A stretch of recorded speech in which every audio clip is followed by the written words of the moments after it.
Now I am going to do some activity on a very simple concept. You can see here is a bigger bottle which is almost filled up to this, and here is a very small bottle. So if I allow this water to flow from here to here, then obviously this water is very much more, so it is expected that it will overflow. Now what I am doing, first I am opening this, because without the air pressure, you know what is air pressure? We have a air above us and that gives the pressure. So because of this air pressure, water will, oh my God, it is not going there. What has happened?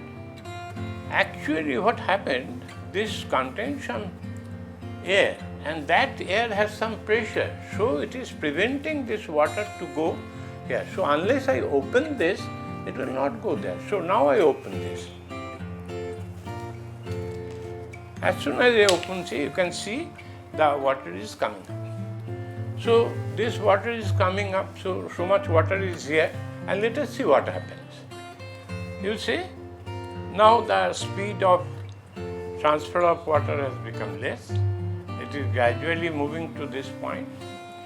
Now, I think you know it better than me that it is the level of water which is more important than the volume of it. Even it is a very big bucket, and if it is connected to this, when the level of these two will be equal, no more transfer of water will take place. All liquid tries to remain at the same level in equilibrium state when it is not moving. You know, when the water flows from the river from the top to the bottom, the water flows down because it is moving up, so there is a difference of level.